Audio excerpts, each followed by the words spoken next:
السلام علیکم ورحمۃ اللہ وبرکاتہ۔ بعض لوگوں کو عربی پڑھنے کے بعد کچھ بنیادی جب گرامر سمجھ میں آنے لگتی ہے تو وہ اردو زبان پہ اپنا سارا زور دکھانا شروع کر دیتے ہیں۔ مثلا وہ پھر عربی کے قواعد کو اردو میں چسپاں کرنا شروع کر دیتے ہیں۔ یہ طریقہ درست نہیں ہے۔ وہ بات درست ہو تب بھی اردو میں اس کو کھینچا تانی کر کے نہیں داخل کیا جاتا۔ وہ یہ دیکھنا پڑتا ہے کہ اردو کے قواعد اس کے طریقے میں اس کا استعمال ہے کہ نہیں۔ تو یہ سوال کہ ملزم جس کے اوپر کچھ چارجز لگے ہوں اس کو ہمارے ہاں ملزم کہتے ہیں۔ تو حالانکہ عربی قاعدے سے یہ بات درست ہے کہ اس کا مطلب تو یہ ہے کہ الزام لگانے والا، جبکہ جسے ہم ملزم کہہ رہے ہوتے ہیں اس پر الزام لگایا جا رہا ہوتا ہے، یعنی وہ الزام لگانے والا نہیں بلکہ اس پر الزام لگایا گیا ہے۔ رباب افعال سے ہے، الزم یلزم الزامن، تو اس کو تو ملزم کی جگہ ملزم کہنا چاہیے کہ جس پر الزام لگایا جائے۔ تو جاننا چاہیے کہ ہر زبان کا اپنا ذوق اور انداز ہوتا ہے۔ ہمارے ہاں اس میں فاعل اور اس میں مفعول دونوں طرح استعمال نہیں ہوتے اردو زبان میں۔ ہمارے ہاں دونوں باتیں استعمال نہیں کی جاتی ہیں، عربی میں ہوتی ہیں، ہمارے ہاں نہیں ہے۔ اس میں سے جہاں جہاں ہوتی ہیں ان کو لے لیتے ہیں، جہاں نہیں لیتے ان کی مرضی۔ تو یہ اہل زبان کا اپنا ایک انداز ہوتا ہے۔ زبانیں قواعد کے مطابق نہیں چلائی جاتی بلکہ اس زبان کے اپنے کچھ اسلوب ہوتے ہیں، طریقے ہوتے ہیں، انہی کے مطابق ان کو دیکھا جاتا ہے۔ بہت سے الفاظ جو دوسری زبانوں سے لیے جاتے ہیں، بالخصوص اردو زبان میں عربی اور فارسی اور سنسکرت اور ہندی وغیرہ کے جو الفاظ ہیں، ترکی کے جو الفاظ ہیں، ان کو عموماً ان معنوں میں بھی استعمال نہیں کیا جاتا بلکہ اس سے معنی بھی بدل جاتے ہیں۔ مثلا غلام لڑکے کو کہتے ہیں وہ عربی میں، لیکن ہمارے ہاں عربی میں اردو میں اس کا مطلب لڑکا نہیں ہے بلکہ یہاں اس سے مراد وہ ہے جو عربی میں عبد کا ہے۔ اسی طریقے سے اور بہت سے الفاظ آپ کو ملیں گے۔ غریب عربی میں اجنبی کے لیے استعمال ہوتا ہے، ہمارے اردو میں فقیر کو غریب کہتے ہیں۔ تب آپ آج سے غریب کے معنی بدل دیں، امیر اور غریب، امیر کا کی ضد غریب نہ بتائیں بلکہ فقیر بتائیں، تو ظاہر بات ہے لوگوں کے لیے پریشان کن ہوگا۔ تو اس لیے ایسی نئی نئی باتیں نہیں پیش کرنی چاہیے، جبکہ اہل علم اہل ادب نے اس طرح کی باتوں کی گنجائش رکھی ہو، کیونکہ وہ ہر زبان کا اپنا ایک طریقہ ہوتا ہے جیسا عرض کیا۔ پھر یہ کہ یہ لفظ ملزم جو ہے اس کی ایک اور توجیہ بھی کی جا سکتی ہے۔ اپنے اوپر لازم کرنے والا، اس کو بھی ملزم کہہ سکتے ہیں۔ کسی اور پر لازم کرنا ضروری نہیں ہے، بس یہ ہونا چاہیے کہ چونکہ یہ فعل متعدی ہے تو لازم کے معنی میں نہ ہو، یعنی اس میں ایک مفعول بھی پایا جائے، اور وہ مفعول وہ خود بھی ہو سکتا ہے۔ تو اگر کوئی اپنے اوپر کوئی چیز لازم کر لے تو وہ بھی ملزم ہوگا۔ تو مثلا یہ چارج میں نے اپنے اوپر لازم کر لیا اپنی ایک حماقت کی وجہ سے، غلطی کی وجہ سے، اب لوگ مجھے چور سمجھ رہے ہیں کیونکہ میں نے ایسا کام کیا کہ میری اس حرکت کی وجہ سے میں ہی ملزم ہو گیا، یعنی لازم کرنے والا ہو گیا اپنے اوپر اس ٹائٹل کو، اس بہتان کو، یا اس غیبت کو، یا جو بھی کہہ لیے جو لفظ ہے جو میرے بارے میں لوگ تذکرہ کر رہے ہیں۔ تو یہ اس معنی میں اگر سمجھ لیا جائے ذرا کھینچتانی کر کے اس کی، تو بھی عربی کے قاعدے سے اس کو جوڑا جا سکتا ہے کہ وہ بندہ گویا اپنے اوپر اس چیز کو لازم کر رہا ہے، کسی اور پر لازم کرنا اس معنی میں ضروری نہیں ہوگا۔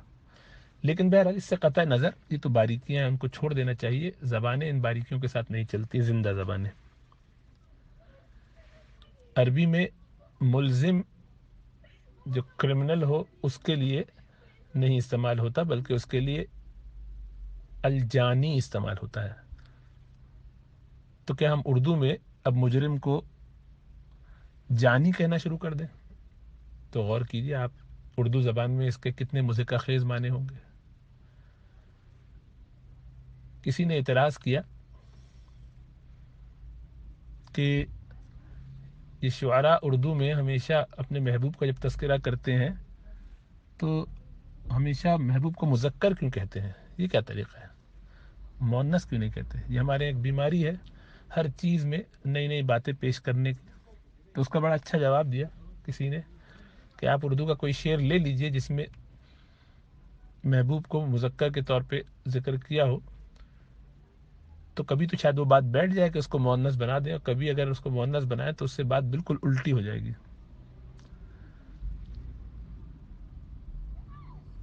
یعنی وہ شعر جس کے لیے باقاعدہ کہا جاتا ہے کہ اتنا قیمتی ہے کہ اس کے لیے اپنا پورا دیوان دیا جا سکتا ہے. تم میرے پاس ہوتے ہو گویا جب کوئی دوسرا نہیں ہوتا، اور اس کو آپ مؤنث بنا کے دیکھ لیجئے تو سارا شعر کا مزہ تو جائے گا ہی، اور لمحے بھر میں وہ وفاداری اور اللہ سے خاص تعلق محبوب حقیقی کے لیے جو آپ نے شعر بنایا تھا وہ محبوب مجازی بن کے ایک بہت ہی گھنونا عمل بن جائے گا کہ تم میرے پاس ہوتی ہو گویا جب کوئی دوسری نہیں ہوتی. نعوذ باللہ، اگر کوئی یہ کہتا ہے تو اب اس شعر پر تو جوتے مارنے چاہیے.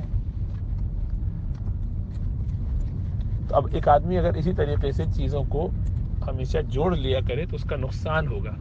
یہ شعر انتہا کا اسی لیے پیش کر دیا کہ آئندہ ایسی حماقتیں کرنے سے بچے.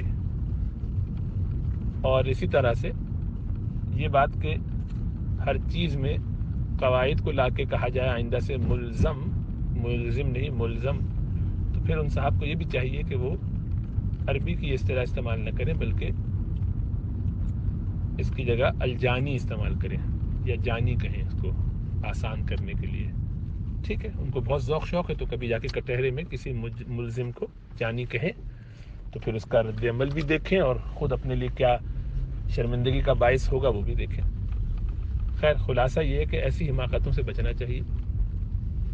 دین جو ہے وہ ہمیں یہ نہیں سکھاتا کہ ہم لوگوں کے لیے نئی نئی باتیں پیدا کر کے پریشانی کا سبب بنے.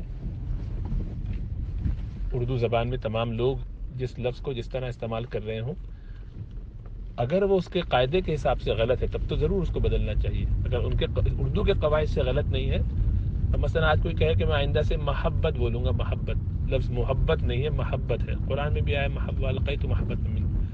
جن چیزوں کی طرف توجہ دینی چاہیے وہ یہ ہے کہ وہ لفظ جس کا تلفظ درست نہیں پڑھا جاتا، اس کے باوجود کہ وہ ہمارے ہاں اردو میں ویسے ہی مستعمل ہے، اس کو درست کیجیے. مثلا غرض، اس کی اصلاح ہونی چاہیے کہ غرض لفظ ہے، غرض نہیں ہے. اردو میں بھی غرض ہی ہے. وہ کیسے پتہ چلا؟ آپ اردو کے شعراء کو دیکھ لیجیے، ان کے کلام میں پڑھیے تو آپ کو نظر آئے گا کہ وہ غرض استعمال کرتے ہیں. وزن میں بیٹھتا ہی غرض ہے، غرض کریں گے تو وہ بیٹھے گا نہیں. اس کی اصلاح ضرور کیجیے لوگوں میں. غرض میں کیا کہوں تجھ سے کہ وہ صحرا نشیں کیا تھے، اس کے برعکس. اور مرض، اس کو ہمارے یہاں مرض بولتے ہیں لوگ، تو ان کو سکھائیے کہ بھی مرض بولو، یہ لفظ مرض ہے، مرض نہیں ہے. تو یہ ہمیں اہتمام پورا کرنا چاہیے کیونکہ یہ اردو میں بھی مرض ہے. شرف کی جگہ شرف لفظ ہے، شرف سکھانا چاہیے. بڑے بڑے پڑھے لکھے لوگ بھی شرف کہتے ہیں، تو شرف ہونا چاہیے. زہے نصیب آج ہم کو ملا ہے یہ شرف، یا اس طرح کا جو مصرع ہے تو شرف وزن میں آئے گا. وہ یاد نہیں، پورا مصرع درست نہیں پڑھا، کچھ اور تھا. زہے نصیب جو ہمیں ملا ہے آج یہ شرف. تو اب دیکھیے وہاں شرف بولیں گے تو وزن گر جائے گا. تو خیر، خلاصہ یہ کہ اپنے آپ کو ان بیکار باتوں میں الجھانے سے بچائیں تاکہ دوسروں پہ تنگی اور پریشانی نہ ہو.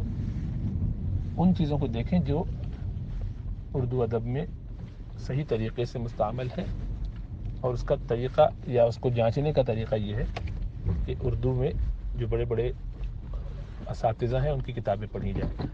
اردو املا ایک کتاب ہے رشید احمد صدیقی کی، اس کا مطالعہ کیجیے، اس سے انشاءاللہ بہت کچھ سیکھنے کو ملے گا. اللہ ہمیں سمجھ عطا فرمائے.